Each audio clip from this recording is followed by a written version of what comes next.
Bismillahirrahmanirrahim. Assalamualaikum warahmatullahi wabarakatuh. Perkenalkan dulu, nama saya Zulfa Ida Purnatagama.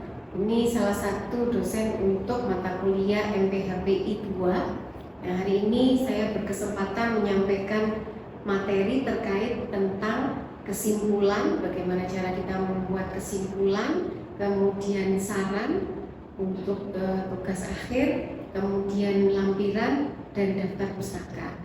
Jadi yang sudah pernah menulis pasti tahu bagaimana cara membuat kesimpulan, karena kalau kita sudah membuat pendahuluan sampai ke hasil dan pembahasan, maka bagian akhir sendiri yang penting adalah membuat kesimpulan, di mana kesimpulan itu merupakan keputusan yang diperoleh berdasarkan metode berpikir induktif maupun deduktif dari suatu pembahasan maupun gagasan. Ini kalau menurut Kamus Besar Bahasa Indonesia itu arti kesimpulan. Nah, kalau di tempat kita, kesimpulan itu merupakan pernyataan yang biasanya ringkas, padat, singkat dan jelas, yang merupakan intisari dari hasil penelitian dan pembahasan yang sudah dibuktikan kebenaran hipotesisnya. Kemudian isi kesimpulan itu berkaitan erat dengan rumusan masalah dan menjawab tujuan penelitian.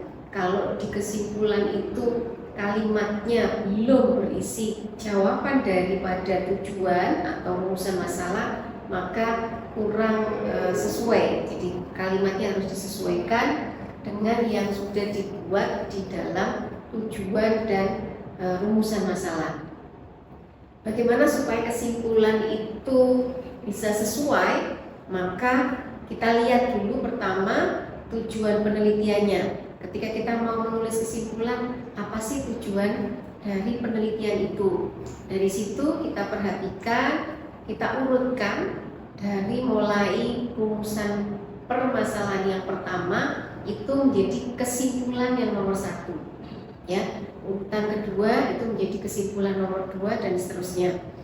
Isi dari kesimpulan itu tidak boleh bertele-tele, jadi to the point, tidak perlu kita menuliskan hal tersebut disebabkan oleh, itu tidak perlu. Jadi langsung pada kalimat yang menyimpulkan hasil akhir dari perumusan masalah. Dan di situ harus isi kalimatnya tidak perlu berpanjang-panjang kata, padat dan jelas. Jadi harus singkat, ya. Kemudian di sana kalau bisa jangan menjelaskan data, karena penjelasan terkait data sudah ada di pembahasan. Jadi di sini langsung saja pada kalimat yang menunjukkan bahwa itu intisari dari penelitian ini. Nah, mungkin kalau dari kalimatnya kita bisa melihat di kesimpulan itu berdasarkan penelitian yang telah dilakukan tentang bla bla bla bla dapat disimpulkan sebagai berikut, atau yang paling ringkas dari hasil penelitian ini dapat disimpulkan bahwa kalau misalnya ada penomoran 1, kesimpulannya apa, nomor 2, kesimpulannya apa, gitu saja. Jadi tidak perlu menuliskan dengan kalimat pembuka yang terlalu panjang. Ini contoh kesesuaian antara tujuan dengan kesimpulan. Jadi misalnya tujuan pertama menentukan keragaman dan kelimpahan anggrek epifit berdasarkan variasi spasial di Taman Anggrek Ranu-Darungan TNBTS.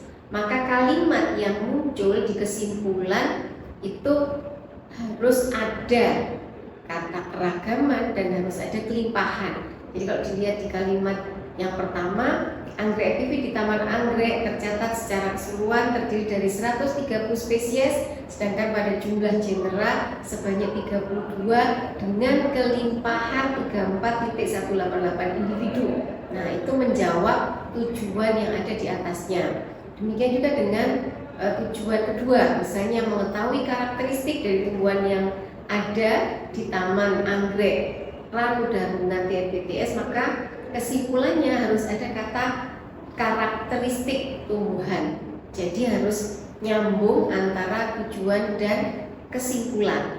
Demikian juga tujuan yang ketiga, ada variasi spasial iklim mikrohabitat. Di bawah juga kesimpulan harus menunjukkan kalimat yang senada. Jadi tidak boleh membuat kalimat yang jauh berbeda. Ini contoh lainnya untuk pengaruh jenis pakan terhadap pertumbuhan somatik. Maka kesimpulannya juga ada kalimat pengaruh terhadap pertumbuhan ikan cupang. Jadi harus menjawab ya.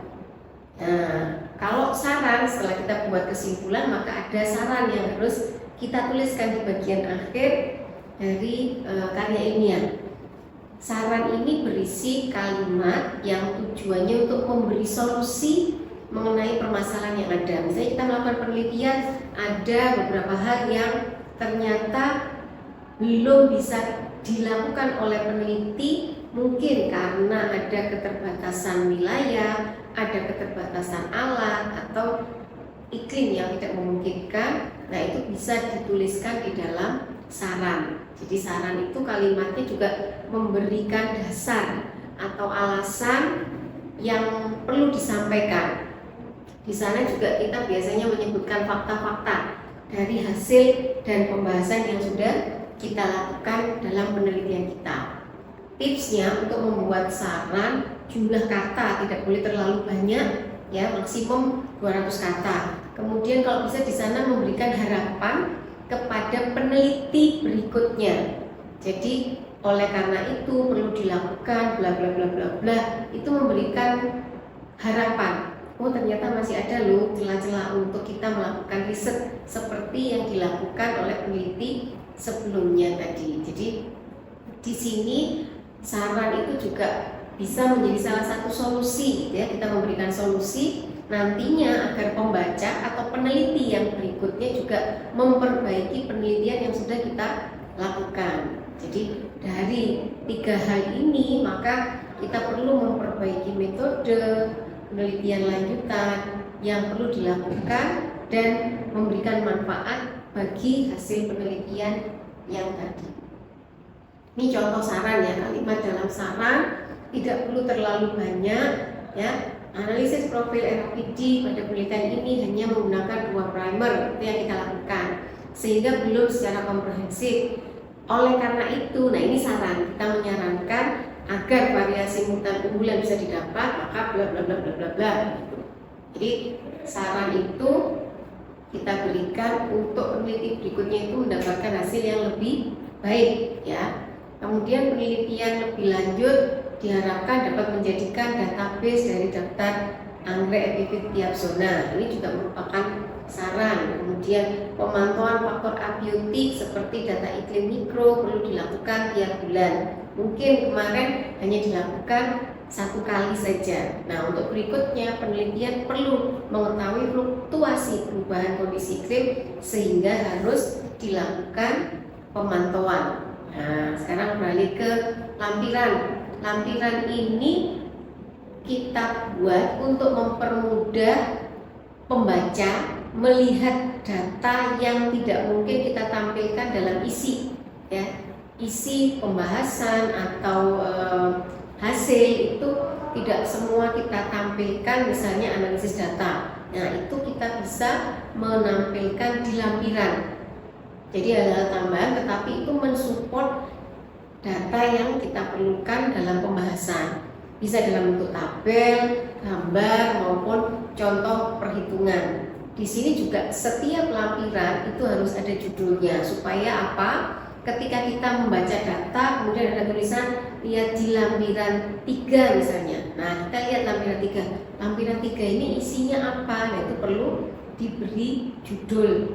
Judulnya apa? Kalau misalnya dalam 1 halaman ada 3 tabel, maka masing-masing diberi judul. Nah, ini supaya memudahkan penulisannya, nanti diberi nomor juga.